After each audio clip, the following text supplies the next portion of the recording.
Alors bonjour à tous et à toutes. Dans cette vidéo, je voudrais vous parler d'un sujet qui me passionne. C'est un sujet un petit peu tabou, hein, mais qui peut être mis en lumière par certaines choses. C'est le sujet de la mort. Alors, souvent les gens opposent la mort à la vie. Mais la réalité, c'est qu'il faut opposer la mort à la naissance. Parce que le moment où nous avons pris conscience que nous étions, que nous existions, c'est le moment où nous sommes nés dans la réalité. Donc la naissance, c'est le moment où on a pris conscience qu'on existait. Et la mort, c'est le moment où on prendra conscience qu'on n'existe plus. Donc, je suis la naissance, c'est ça qui s'oppose à je suis plus la mort. C'est pour ça que qu'opposer la vie à la mort, c'est une erreur. Parce que c'est pas la vie qui s'oppose à la mort, c'est l'existence qui s'oppose à la non-existence. Quand on naît, on passe de la non-existence à l'existence. Et quand on meurt, on passe de l'existence à la non-existence. Vous voyez ce que je veux dire? En fait, la transition non-existence, existence et existence, non-existence forme une sorte de boucle. C'est pour ça qu'on peut opposer la naissance et la mort. Mais la naissance dans l'existence, pas la naissance en tant que bébé. Parce que c'est pas là que nous avons hérité de notre existence. On peut pas savoir à quel moment ça a commencé.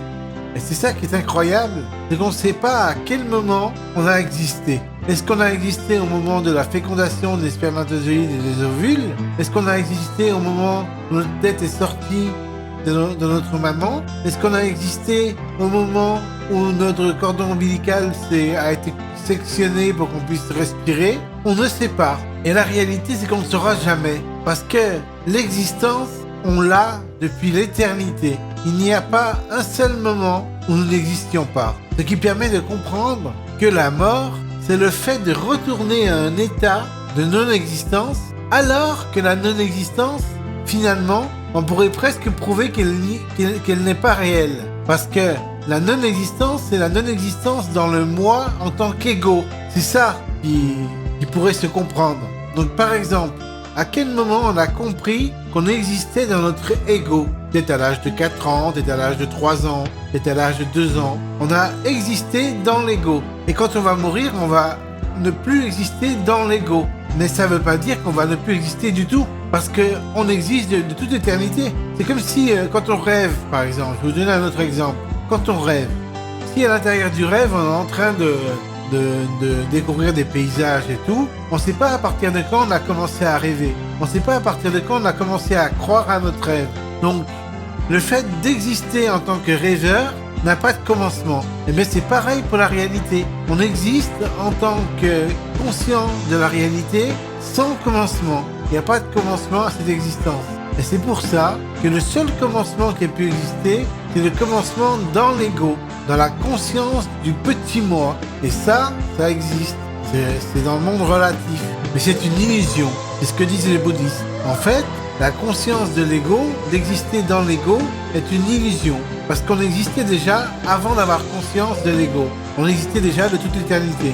Donc, la mort, c'est le retour à cette existence de toute éternité. Et c'est également la mort de l'existence dans l'ego, puisque l'ego est déjà une illusion. Donc ça veut dire que si on arrivait dans cette vie à se rendre compte de l'illusion de l'ego et à vivre dans l'existence qui est indépendamment de l'ego, alors on pourrait déjà connaître la mort telle qu'elle va se présenter. La mort de l'ego, la mort de quand on va mourir. On pourrait déjà connaître la forme d'existence qu'on aurait au moment de mourir, alors qu'on serait vivant. Vous trouvez pas ça miraculeux, vous? Ben, c'est ça que le sage, il vit. Le sage, il vit une existence avec une conscience non duelle de la réalité qui est de toute éternité, qui n'a pas de commencement, qui n'a pas de fin. Et le sage est dans cette conscience-là. Il n'est pas dans la conscience du petit moi formé par l'ego et ses illusions, de je suis David, fils de Momon, etc.